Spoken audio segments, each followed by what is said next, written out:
Holidays-nale, adu namma GT Holidays da. GT Holidays, South India's #1 travel brand. You know you are special when you're with GT Holidays.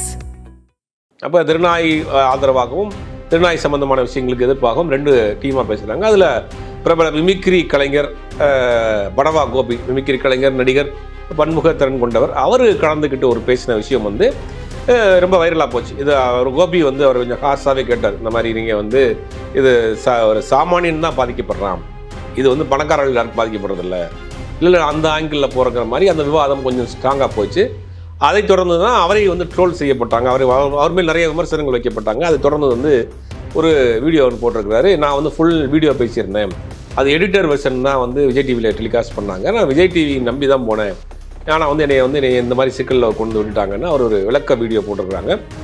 அந்த விவாத நிகழ்ச்சி வந்து telecast ஆனதுலேருந்தே தொடர்ந்து வந்து நிறையா social மீடியாவில் பார்த்தா நேற்று முழுவதுமே அது சம்பந்தமான விஷயம் தான். ஏன்னா அதில் கலந்துக்கிட்டவங்க வந்து பேசின சில விஷயங்கள் பயங்கரமாக ட்ரோல் ஆச்சு. ஒரு நாய் வந்து பசிச்சனை எப்படி கத்தும், கோவமாக இருந்தால் எப்படி கத்துன்னு அவங்கெல்லாம் கத்தி காமிச்சது வந்து ஒரு பெரிய ஒரு வைரல் ஆச்சு. அது ப்ரோமோவில் இருந்துச்சு, ஆனால் அந்த ப்ரோக்ராமில் அது இல்லை, அதை எடிட் பண்ணிட்டாங்க. இப்போ அந்த விவாதத்தில் நிறையா மாற்று கருத்துக்கள்லாம் வச்சாங்க. ரோட்டில் நடந்து போயிட்டு வரக்கூடியவன் தான் பாதிக்கப்படுறான் அப்படிங்கிறது தான் இதில் ஒரு குற்றச்சாட்டு.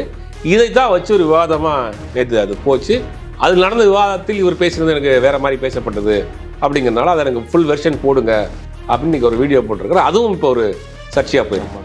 எல்லாருமே பார்த்தது ஒரு எடிட்டட் எபிசோட். இந்த மாதிரி ஒரு எபிசோட விஜய் டிவியில போடுவாங்க சத்தியமா எதிர்பார்க்கவே இல்லை. இப்போ நீயா நானா பொறுத்த வரைக்கும், கோபிநாத்தை பொறுத்த வரைக்கும் சமூகத்தின் பிரதிபலிப்பாக பிரச்சனைகளுக்கு குரல் கொடுக்கக்கூடிய தளமாக நீயா நானா இருக்கு. அது பல நேரங்களில் விமர்சனத்துக்கு உண்டாயிருக்கு. இப்போ இதே விஷயமுமே நாய்க்கடி பிரச்சனைக்கு அவங்க வந்து பாதிக்கப்பட்டவர்களின் பக்கம் நின்று அந்த நிகழ்ச்சி நடத்தியிருக்காங்க. பாதிக்கப்பட்டவர்கள் எப்படிலாம் பேசுவாங்களோ அதனுடைய குரலா, அதனுடைய வழியா, அதனுடைய வேதனையாக கோபிநாத் பேசியிருக்கிறாரு. அது ஒரு குறிப்புக்கு ஒரு கூட்டத்திற்கு வந்து மிகப்பெரிய ஒரு எரிச்சலையும் மிகப்பெரிய ஒரு அழுத்தத்தையும் என்ன சொல்றது, மிகப்பெரிய பிசினஸையும் ஒரு உலுக்கி எடுத்திருக்கிறது அப்படிங்கிறதான் உண்மை. 50க்கும் மேற்பட்ட உலக நாடுகளில் 100 கோடிக்கும் அதிகமான ஆகாயம் தமிழ் பார்வையாளர்களுக்கு பேரன்பும் திருநன்றியும். ஆகாயம் தமிழ் நேயர்கள் எல்லாருக்கும் வணக்கம். இன்னைக்கு நம்ம கூட ஜேர்னலிஸ்ட் சுபேர் சார் தான் இணைஞ்சிருக்காங்க. வணக்கம் சார். வணக்கம். எப்படி இருக்கீங்க? நல்லா இருக்கேன் சார். நேற்று நீயா நானா நிகழ்ச்சியில் ஒரு விவாதம் ஒன்று வச்சுருந்தாங்க, தெருநாய்களை பற்றி சொல்லியிருந்தாங்க.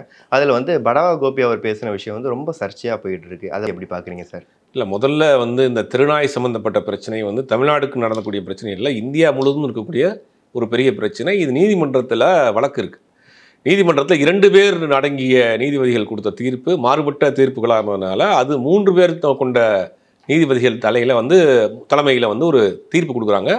சமீபத்தில் அந்த தீர்ப்பு கொடுத்தாங்க. அப்போ என்ன பண்ணுறாங்கன்னா, தெருநாய்களுக்கு உணவளிக்கக்கூடாது, உணவளிச்சிங்கன்னா 2 லட்ச ரூபா வரைக்கும் ஃபைன். இது உச்சநீதிமன்றத்தோட தீர்ப்பு. அதே மாதிரி தெருநாய்களை பிடித்துட்டு போகிறத தடுத்திங்கன்னா அவங்களுக்கும் ஃபைன் அப்படிங்கிறத ஒரு தீர்ப்பாக கொடுக்குறாங்க. யார் கொடுத்தாங்கன்னா, உச்சநீதிமன்றத்தில் 3 பேர் அடங்கிய நீதிபதிகள் ஒரு தீர்ப்பு கொடுக்குறாங்க. அதே மாதிரி இந்த திருநாய் சம்பந்தமான வழக்குகள் எல்லாமே ஒவ்வொரு மாநிலத்தில் இருக்கக்கூடிய வழக்குகள் எல்லாத்தையும் மொத்தமாக கொண்டு வாங்க, நாங்களே விசாரிக்கிறோம். இப்போ நாங்கள் கொடுத்த தீர்ப்பை வந்து ஒரு டிராஃப்டாக வச்சுக்கிட்டு இதை எல்லா மாநிலங்களும் ஃபாலோ பண்ணுங்கிற மாதிரி கொடுத்துட்டாங்க.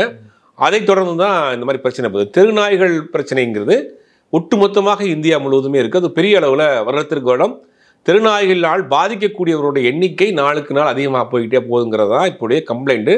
இதுதான் ஒவ்வொரு மாநிலத்திலையும் தன்னார்வலராக இருக்கட்டும், மற்ற இயக்கங்களாக இருக்கட்டும், எல்லாரும் சேர்ந்து கம்ப்ளைண்ட்டாக வழக்குகளாக போட்டு நடத்திக்கிட்டு இருக்கிறாங்க. இந்த வழக்குகள்லாம் மொத்தமாக விசாரிக்கிறாங்க. அது கொடுத்த தீர்ப்பு தான் அந்த தீர்ப்பு. இது சம்மந்தமாக தான் ஒரு பெரிய விவாதமே நடந்துகிட்டு இருக்கு. தெருநாய்களை வந்து நீங்கள் வந்து பிடிச்சிட்டு போய் வந்து கொலை பண்ணிடுறீங்க, பிடிச்சிட்டு போய் இங்கே வந்து அடைச்சிடுறீங்க, அதை இது பண்ணக்கூடாது, அதுவும் ஜீவராசிகள் தானே, அது வாழக்கூடாதா அப்படி இப்படின்னு நிறைய அதுக்கு ஆதரவாளர்கள் பேசுகிறாங்க. அதை வந்து எதிர்க்கிறவர்கள்னு சொல்ல முடியாது, ஆனால் அதை வந்து பாதுகாக்கக்கூடியவர்னு சொல்லலாம். இப்போ என்ன சொல்கிறாங்க அப்படின்னா, நீதிமன்றம் கொடுத்த தீர்ப்பு என்ன அப்படின்னா, இந்த நாய்களை, தெருவில் தெரியக்கூடிய நாய்களை பிடிச்சிட்டு போய் ரொம்ப நோய் முற்றிய நிலை, இந்த ராபிஸ் நோய் முற்றிய நிலையில் இருந்ததுன்னா அதை காப்பகங்களே வச்சுங்க. ஆரம்ப காலத்தில் இந்த மாதிரியான நோய் தொற்று உள்ள நாய்களுக்கு வந்து அதுக்கு உண்டான தடுப்பூசிகளை போட்டு திருப்பி கொண்டு வந்து அந்த இடத்துல விட்டுடலாம் அப்படின்னு நீதிமன்றம் வந்து ஒரு கிளாரிட்டியான ஒரு தீர்ப்பை கொடுத்துருக்குறாங்க. இதை என்னென்னா சொல்கிறாங்கன்னா, இல்லை நீங்கள் இந்த மாதிரி பண்ணுவீங்கன்னு ஒரு தரப்பு ஆதரவும் ஒரு தரப்பு எதிர்ப்பும் மாறி போயிட்டு இருக்கு. இது சம்பந்தமான ஒரு விவாதம் தான் நீயா நானாவில் டாப்பிக்காக எடுத்தாங்க.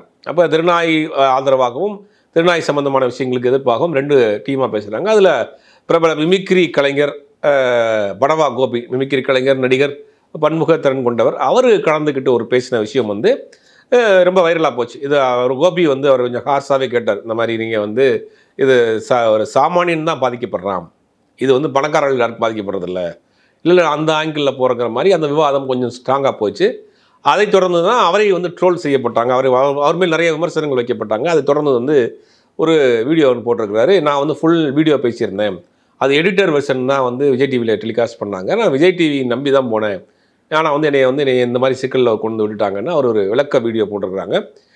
நான் எடிட்டட் வெர்ஷன் ஃபுல்லாக போடணும், அதை எடிட் செய்யப்படாத அந்த காட்சிகளை நீங்கள் ஒளிபரப்பணும், அதை நான் ஒரு ரெக்வஸ்ட்டாக வைக்கிறேன்னு அவர் நேற்று ஒரு வீடியோ போட்டிருக்காரு. இப்போ அவர் ஒரு பிரச்சனையே கேட்டிருக்கு. நேற்று அந்த விவாத நிகழ்ச்சி வந்து டெலிகாஸ்ட் ஆனதுலேருந்தே தொடர்ந்து வந்து நிறையா சோஷியல் மீடியாவில் பார்த்தா நேற்று முழுவதுமே அது சம்பந்தமான விஷயங்கள் தான். ஏன்னா அதில் கலந்துக்கிட்டவங்க வந்து பேசின சில விஷயங்கள் பயங்கரமாக ட்ரோல் ஆச்சு. ஒரு நாய் வந்து பசிச்சனை எப்படி கத்தும், கோவமாக இருந்தால் எப்படி கற்றுன்னு அவங்கெல்லாம் கத்தி காமிச்சது வந்து ஒரு பெரிய ஒரு வைரலாச்சு. அது ப்ரோமோவில் இருந்துச்சு, ஆனால் அந்த ப்ரோக்ராமில் அது இல்லை, அதை எடிட் பண்ணிட்டாங்க. இப்போ அந்த விவாதத்தில் நிறையா மாற்று கருத்துக்கள்லாம் வச்சாங்க. அதில் சொல்லக்கூடிய சில முக்கியமான விஷயங்கள் என்னென்னா, இந்த நாய்க்கடிக்காக வைத்தியம் பார்க்கக்கூடியவர்களுடைய செலவு அப்படிங்கிறது கிட்டத்தட்ட வருடத்திற்கு இந்தியா முழுவதும் 36,000 கோடி ரூபாய் அப்படிங்கிறாங்க. நாய் பராமரிப்புக்காக, நாயினால் பாதிக்கப்பட்டவர்கள், அந்த ராபிஸ் நோயால் பாதிக்கப்பட்டவர்களுக்காக நாய்க்கு தடுப்பூசி போடுறதுக்கு இது சம்பந்தமான விஷயங்களில் ஒரு 36 கோடி ரூபாய் செலவாகுது. குறிப்பிட்ட 2 மருந்து கம்பெனிகள் மட்டும்தான் இந்த நாய்க்கடிக்கு மருந்து தயார் பண்ணுது, அவங்க தான் இதில் மோனோபுள்ளியாக இருக்கிறாங்க. இது பெரிய அளவில் 36,000 கோடி ரூபா அந்த ஒரு விஷயத்துக்கு மட்டும். மீதியெல்லாம் சேர்க்குறப்ப கிட்டத்தட்ட 50,000 கோடி ரூபாய்க்கு மேலே வரும்னு சொல்கிறாங்க. 50,000 கோடி ரூபாய்க்கு மேலே இந்த தெருநாய்கள் சம்பந்தமான விஷயங்கள், அதுக்கு உண்டான சாப்பாடு, வீட்டில் வளர்க்கக்கூடிய நாய்கள், இதெல்லாம் சேர்ந்து ஒரு 50,000 கோடி ரூபாய்க்கு இந்த நாய் சம்பந்தப்பட்ட தடுப்பூசிகள், சாப்பாடு, இந்த மாதிரியான விஷயங்களுக்கு மட்டும் செலவிடப்படுது. அது குறிப்பிட்ட சில நிறுவனங்கள் மட்டும்தான் இதை பண்ணுறாங்க. இதுக்குள்ளேயும் ஒரு கார்பரேட் இருக்குது, இதுக்குள்ளேயும் ஒரு அரசியல் இருக்குங்கிறத நிகழ்ச்சியில் கலந்து கொண்டவங்க புட்டு வச்சாங்க. இப்போ நமக்கு என்னென்னா, இதுக்கு இந்த நம்ம நிகழ்ச்சி வர்றதுக்கு முன்னாடி நான் வேறு ஒரு இதில் பேசியிருந்தேன். தெருநாய்கள் சம்மந்தமாக யார் பாதிக்கப்படுறாங்க அப்படின்னா, சாமானிய அப்பாவி பிள்ளைகள் தான் பாதிக்கப்படுது. ரோட்டில் ஸ்கூலுக்கு போயிட்டு நடந்து போகக்கூடிய அந்த பிள்ளைகள் தான் பாதிக்கப்படுது. மாடி வீட்டில் வாழக்கூடிய எலைட் பீப்புள்ஸ் வந்து காரில் போகிறாங்க, காரில் வர்றாங்க, அவங்க தெருவில் இறங்குறதுக்கு அவங்களுக்கான வேலையே இல்லை. சாமானிய வீட்டு பிள்ளைகள், சாமானிய மனிதர்கள் தான் இந்த நாய்க்கடினால் பாதிக்கப்படுறாங்க. நாளுக்கு நாள் இது அதிகமாகவே போகுது. ஏன்னா வந்து தெருவில் இருக்கிற நாய்களுக்கு நாங்கள் சாப்பாடு வைக்கிறோம்னா அதை என்ன பண்ணுறாங்கன்னா, ஒரு கூட்டமாக ஒரு குழு ஒரு இடத்த வச்சுறாங்க. இப்போ இரவு நேரங்களில் போகிறாங்க. இப்போ இந்த ஒரு வாரத்துக்கு முன்னாடி கூட என்னுடைய உறவினர் ஒருத்தருக்கு நாய்க்கடி. அவர் காலைல 6 மணிக்கு எந்திரிச்சு பைக்கில் போகிறப்ப விரட்டி வந்து அந்த நாய் கடித்து அவருக்காக ஆஸ்பத்திரிக்கு போகிறப்ப ஒரு பெரிய கியூ நிற்குது அப்படின்றாரு. நாய்க்கடிக்காக ஊசி போடுறது இதனுடைய பாதிப்புகள் ரொம்ப கொடூரமாக இருக்குது அப்படிங்கிறாங்க. அதாவது ராபிஸ் இன்ஜெக்ஷன் போட்டாலும் சரி, அதனுடைய பாதிப்பு உள்ளுக்குள்ளே இருந்துக்கிட்டே இருக்கும். சில பேர் அந்த இன்ஜெக்ஷன் போடாமல் விட்டாங்கன்னா அவங்களுடைய பாதிப்பு வந்து ரொம்ப வீரியமாகலாம் வருது அப்படிங்கிறாங்க. அப்போ இது வந்து நாளுக்கு நாள் இதை வந்து கட்டுப்படுத்த வேண்டிய கட்டாயத்தில் இருக்குது. இது சட்டத்தில் இடமும் இருக்குது. அதனால் உள்ளாட்சி அமைப்புகளாக இருக்கட்டும், நகராட்சி அமைப்புகளாக இருக்கட்டும், எல்லா அமைப்புகள்லையுமே இந்த மாதிரியான மக்களை அச்சுறுத்தக்கூடிய நாய்களுக்கு ஒரு தடுப்பூசிகள் போடுறது, அதை முகாம்கள் அடைக்கிறதுக்கு சட்டம் அதுக்கு அனுமதி கொடுத்துருக்கு. இது சட்டம் வந்து நாய் வந்து அவங்கள பிடிச்சிட்டு போய் கொலை பண்ணல, அதுகளை காப்பகத்தில் வைக்கிறாங்க, அதுக்கு தடுப்பூசிகள் போடுறாங்க, அதுக்கு உண்டான வேலையெல்லாம் செய்கிறாங்க. இப்போ நமக்கு என்னென்னா, நீங்கள் வந்து காட்டு விலங்குகள், இதெல்லாம் வந்து காட்டு விலங்குகள் தான். நாய் எதுக்காக வந்து வளர்த்தாங்க அப்படின்னா, வேட்டைக்காக வளர்த்தாங்க. வேட்டை நாய்களுக்காக வளர்ப்பாங்க. எப்படின்னா காவலுக்கு ஒரு நாய் வளர்ப்பாங்க. அதான் என்னன்னா, ஒரு பெரிய தோட்டம் இருக்குது, தோட்டத்தில் என்ன பண்ணுவாங்கன்னா 4-5 வேட்டை நாய்கள் வளர்த்து நைட்டில் அதை அவுத்து விட்ருவாங்க. அது என்ன செய்யும்னா, சுற்றி யாராவது அந்த காம்பவுண்டுக்குள்ளே யாராவது வந்தாங்கன்னா சத்தம் கொடுத்து குலைச்சி அதை வந்து ஆள் வந்திருக்காங்கன்ற ஒரு அடையாளத்தை காட்டும். அதுக்கு வேட்டைக்காகவும் காவலுக்காகவும் நாய்கள் பயன்படுத்தப்பட்டு இன்னைக்கு மனிதனுடைய வாழ்வாதாரமே ரொம்ப சுருங்கி போயிடுச்சு. வாழ்விடம் நம்ம வந்து ஃப்ளாட்டில் வாழ்கிறோம், சின்ன சின்ன இடங்கள்ல கூட்டு குடும்பம்ங்கிறது கிடையாது. 300 ஸ்கொயர் ஃபீட் 400 ஸ்கொயர் ஃபீட் அதில் வந்து நம்ம வீட்டுக்குள்ளே வந்து ஒரு நாய் வளர்க்குறப்ப, இந்த நாயினால் ஒரு அப்பார்ட்மெண்ட்டில் வளர்க்குறப்ப அக்கம் பக்கத்தில் பிரச்சனை, நாய் வச்சிருக்க ஆட்களுக்கு வீடு வாடகை கொடுக்க மாட்டாங்க. அதை நீங்கள் மெயின்டைன் பண்ணணும். இப்போ அதுக்கு உண்டான வாழ்வியல் முறைன்னு ஒன்று இருக்குது. மனிதனுடைய வாழ்வியல் முறை, விலங்குகளுடைய வாழ்வியல் முறை. மனிதனுடைய வாழ்வியல் முறை என்ன செய்வானா, அவனுக்கு தேவையை அவனால் பூர்த்தி பண்ணிக்கிற முடியும். பசிச்சுன்னா கடையில் வாங்கி சாப்பிடுவான், இல்லாட்டி வீட்டில் செஞ்சு சாப்பிடுவான், அவனுடைய தேவைகளை அது பூர்த்தி பண்ணிக்கிற முடியும். விலங்குகள் என்னென்னா, அது இனத்தோடு இருக்கிற பொழுது தான் அதனுடைய தேவைகள், எல்லா விதமான தேவைகளையும் அது பூர்த்தி பண்ண முடியும். அதை கொண்டு வந்து நீங்கள் வீட்டில் வச்சு அடைச்சி போட்டு அதுக்கு வேணுங்கிறது நீங்கள் வாங்கி கொடுக்குறது தான் அது சாப்பிடணும் அப்படிங்கிற ஒரு நிலைமைக்கு தள்ளப்பட்டீங்கன்னா, அது மற்ற தேவைகளுக்கு அது எப்படி சுதந்திரமாக வாழணும். இப்போ நம்மளை ஒரு மனிதனை கொண்டு போய் நீங்கள் வந்து காட்டு விலங்கை கொண்டு வந்து வீட்டில் வச்சுக்கிட்டு நாங்கள் பெட் அனிமலாக வளர்க்குறோம்னு சொல்கிற மாதிரி ஒரு மனிதனை கொண்டு போய் ஒரு இடத்துல கட்டி போட்டு வேணுங்கிற 3 நேரம் சாப்பாடு கொடுத்து கூட்டுக்குள்ளே அடைச்சி வச்சு தான் சும்மா இருப்பீங்களா? எல்லா விதமான உணர்வுகளும் அந்த விலங்குகளுக்கும் இருக்குது. அதுக்கு பாலியல் தேவைகள் இருக்குது, உணவு தேவைகள் இருக்குது, அதனுடைய வாழ்வியல் முறை இருக்குது. நீங்கள் அதை கொண்டு வந்துட்டு நீங்கள் அதுக்கு ஒரு பேரை வச்சு, அதுக்கு ஒரு கூண்டை வச்சு, அதுக்கு ஒரு கழுத்தில் ஒரு கைத்தை போட்டு, அதுக்கு முன்னாடி சோத்தை போட்டு நான் சொல்கிற மாதிரி தான் நீ வளரணும்னு சொன்னால் மனிதனை அந்த மாதிரி சொன்னால் ஏற்றுக்கிறோண்ணா? இப்போ அதுக்கான வாழ்வியல் இடம்னு ஒன்று இருக்குது, வாழ்வியல் முறைன்னு ஒன்று இருக்குது, அதை விட்டுறணும். அப்போ தேவைக்கு நம்ம நாய்களை பயன்படுத்தலாம். ஒரு ஏற்கனவே சொன்ன மாதிரி வேட்டைக்கு பயன்படுத்துவாங்க, காவலுக்கு பயன்படுத்துவாங்க, அந்த மாதிரியான விஷயங்கள் பயன்படுத்துவாங்க. அப்போ அந்த நாய்கள் அதனுடைய இனத்தோடு அது இருக்கக்கூடிய இடத்தில் அது நினைச்ச நேரத்தில் தூங்கும், நினைச்ச நேரத்தில் எந்திரிக்கும், நினைச்ச நேரத்தில் சாப்பிடும், அது இருக்கிற இடத்துல வாழ்வியல் அதை கொண்டு வந்து நீங்கள் வந்து அதனுடைய வழக்கத்திற்கு மாறாக, அதோடைய இயல்புக்கு மாறாக, அதோட வாழ்வியல் முறைக்கு மாறாக வைக்கிற போது அது ஒரு இடத்துக்கு மேலே அது வந்து கொஞ்சம் அதை வந்து தன்னுடைய குணத்தை அக்ரெசிவாக காட்டுது. அப்போ அந்த நேரத்தில் வந்து நம்ம வந்து கடிக்க வேண்டிய ஏன்னா காடுகளை அழிச்சிட்டோம். இந்த நாய்கள் வாழக்கூடிய இடத்துல மனுஷன் வீடு வாழ்ந்தவன் என்னாச்சுன்னா அது வாழ வேண்டிய இடத்து ஊருக்குள்ளே வந்துடுது. இதுதான் இப்போ பிரச்சனையே. அப்போ இதை கண்ட்ரோல் பண்ணக்கூடிய இடத்துல அரசாங்கம் இருக்குது. இப்போ நான் தெருவில் நாய் வந்துருச்சு, 10 நாய் தெருவில் இருக்குது அப்படின்னா அது வந்து நோய்கள் முற்றி போய் இல்லாமல் இருக்கிறதுக்காக அதை பிடிச்சிட்டு போய் நம்ம வந்து அதுக்கு தடுப்பூசிகள் போடுறோம், நோய் எதிர்ப்பு சக்திகளுக்கு உண்டான இன்ஜெக்ஷன் போடுறாங்க, முற்றிய நோய்களாக இருக்கக்கூடிய நாய்களை வந்து காப்பகத்தில் வைக்கிறாங்க. இதெல்லாம் வந்து உச்சநீதிமன்றத்தினுடைய வழிகாட்டுதல். நீங்கள் அதை ஏன் செய்கிறீங்க? அதுக்கு உயிர் இல்லையா, அதுக்கு பாவம் இல்லையான்னா நீங்கள் அவ்வளோ ரொம்ப அனுதாபப்படக்கூடியவர்கள், ரொம்ப ஆறுதல் படக்கூடியவர். வீட்டுக்கு 4 நாய் எடுத்து வளங்க திருநாயை ஏன் பண்ண மாட்டேங்கிறீங்க? அதான் கேள்வி. இப்போ நீங்கள் ரொம்ப நாயின் மேல் ரொம்ப ஒரு திருநாய்கள் மீது பெரிய என்ன சொல்கிறது ஒரு பற்றும் பாசமும் நேசமும் உள்ளவர்கள் ஒரு வீட்டுக்கு 2 நாய் நீங்கள் திருநாயை எடுத்து போய் வீட்டில் கட்டி போட்டு வளங்க பார்ப்போம். உங்கள் வீட்டில் வளர்ப்பீங்களா? அப்போ உங்கள் வீட்டில் இருக்கிற பிள்ளைகளை கடிக்கும் இல்லையா? உங்கள் வீட்டில் பெரியவங்க கடிக்குமா இல்லையா? அப்போ சாமானியன் தான் இதில் பாதிக்கப்படுறான். தெருவோர் வசிக்கக்கூடியவன் தான் பாதிக்கப்படுறான். ரோட்டில் நடந்து போயிட்டு வரக்கூடியவன் தான் பாதிக்கப்படுறான். அப்படிங்கிறது தான் இதில் ஒரு குற்றச்சாட்டு. இதை தான் வச்சு ஒரு விவாதமாக நேற்று அது போச்சு. அது நடந்த விவாதத்தில் இவர் பேசுகிறது எனக்கு வேறு மாதிரி பேசப்பட்டது அப்படிங்கிறதுனால அதை எனக்கு ஃபுல் வெர்ஷன் போடுங்க அப்படின்னு நீங்கள் ஒரு வீடியோ போட்டிருக்கிறேன். அதுவும் இப்போ ஒரு சர்ச்சையாக போயிருக்கு. இப்போ அந்த மொத்த விவாதமாக கிட்டத்தட்ட நீயானான நிகழ்ச்சிக்கு எதிராக மாறி இருக்குது. இந்த மாதிரி இதெல்லாம் நீயானான நிகழ்ச்சி வந்து ஸ்டாப் பண்ணுங்கிற மாதிரி சொல்லிக்கிட்டு இருக்காங்களா சார்?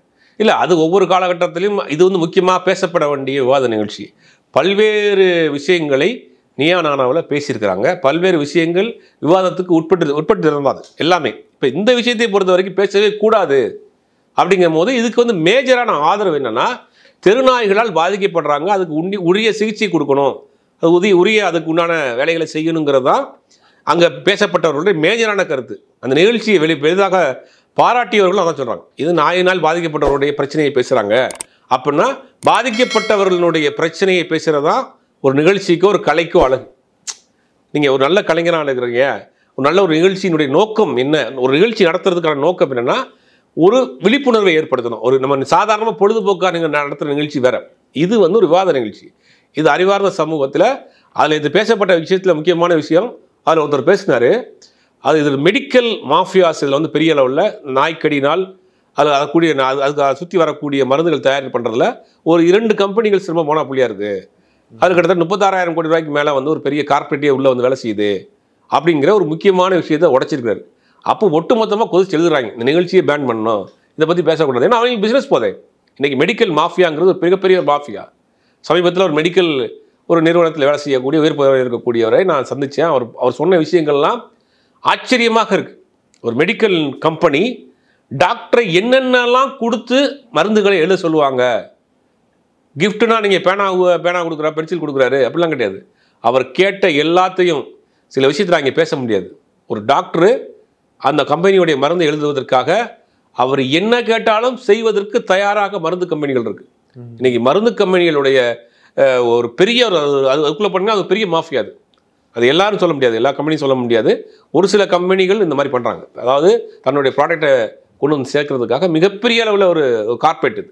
அப்போ இந்த நாய்க்கடி மருந்துகளுக்காக 2 நிறுவனங்கள் தான் மருந்து தயார் பண்ணுறாங்க அப்படின்னு அந்த நிகழ்ச்சியில் ஒருத்தர் பதிவு பண்ணுறாங்க. அப்போ அது வந்து ஒரு பெரிய ஒரு பிஸ்னஸை வந்து அவங்க டச் பண்ணுறாங்க. அதை வந்து பொதுவாகத்துக்கு வருது. அப்படிங்கும் போது அதை வந்து பேன் பண்ணணும். ஏற்கனவே வந்து இருமொழி கொள்கை சம்பந்தமான ஒரு நிகழ்ச்சி நடத்துனாங்க. அதனுடைய ப்ரோமோ வர்றப்போ அதுக்கு ஒரு பெரிய எதிர்ப்பு தெரிவித்தாங்க. அது பெரிய அழுத்தம் கொடுக்கப்பட அந்த நிகழ்ச்சியை ஒளிபரப்ப முடியாமல் பண்ணுச்சு. இப்போ நீயானானா பொறுத்த வரைக்கும், கோபிநாத்தை பொறுத்த வரைக்கும் சமூகத்தின் பிரதிபலிப்பாக பிரச்சனைகளுக்கு குரல் கொடுக்கக்கூடிய தளமாக நீயா நானா இருக்கு. அது பல நேரங்களில் விமர்சனத்துக்கு உண்டாயிருக்கு. இப்போ இதே விஷயமுமே நாய்க்கடி பிரச்சனைக்கு அவங்க வந்து பாதிக்கப்பட்டவர்களின் பக்கம் நின்று அந்த நிகழ்ச்சி நடத்தியிருக்காங்க. பாதிக்கப்பட்டவர்கள் எப்படிலாம் பேசுவாங்களோ அதனுடைய குரலா, அதனுடைய வழியா, அதனுடைய வேதனையாக கோபிநாத் பேசியிருக்கிறாரு. அது ஒரு குறிப்புக்கு ஒரு கூட்டத்திற்கு வந்து மிகப்பெரிய ஒரு எரிச்சலையும் மிகப்பெரிய ஒரு அழுத்தத்தையும் என்ன சொல்கிறது மிகப்பெரிய பிஸ்னஸையும் ஒரு உலுக்கி எடுத்திருக்கிறது அப்படிங்கிறதான் உண்மை. அதனால் அவங்க தொடர்ந்து பற்றி பேசிட்டு இருக்காங்க. நீங்கள் முன்னாடி சொன்ன மாதிரி இப்போ நாய்க்கடினால் அதிகம் பாதிக்கப்படுறது சாமானியர்கள் தான், அதிலும் குறிப்பாக குழந்தைகள். ஏன்னா ஒரு சிலவங்க சொல்கிறாங்க நாயும் குழந்தையும் ஒன்று தான் அப்படிங்கிற மாதிரி சொல்கிறாங்க. ஆனால் அதிகமாக பாதிக்கப்படுறது குழந்தைகள் தான். முன்னாடி நீங்கள் கூட ஒரு வீடியோ பார்த்துருப்பீங்க, நைட் நேரம் ஒரு லேடி வந்து நாய்க்கு சாப்பாடு வைக்கிறதுக்காக போயிருப்பாங்க. போலீஸ்காரங்க வந்து இந்த மாதிரி நைட் நேரம் வைக்கக்கூடாதுன்ற மாதிரி சொல்லியிருப்பாங்க. அந்த மாதிரி அதிகமாக எலைட் பீப்புள்ஸ் தான் நாய்க்கு ஆதரவு தெரிவித்து போராட்டம் கூட பண்ணாங்க. ஸோ இந்த விஷயத்தை எப்படி பார்க்குறீங்க? இல்லை, மனிதர்களே இன்னைக்கு வீடு இல்லாமல் சாப்பாடு இல்லாமல் எத்தனையோ மனிதர்களே இன்னைக்கு வந்து கஷ்டப்பட்டு இருக்காங்க. ரோட்டோரங்களில் பார்த்துட்டு இருக்கோம். அதை தாண்டி நீங்கள் வந்து ஒரு விலங்குகளுக்கு நீங்கள் கொடுக்குறதுல மாற்றுக்கு அது ஒரு ஜீவராசி, அது கொடுக்கலாம். ஆனால் அதை வந்து நீங்கள் ஒரு ஒட்டுமொத்தமாக செய்கிறப்ப அதை நீங்கள் வந்து ஊக்குவிக்கிற மாதிரி ஆயிடுது. ஒரு கட்டத்தில் அதுக்கு உணவு இல்லைன்னா அது உணவிற்கு இடத்தை தேடி அது போயிடும்.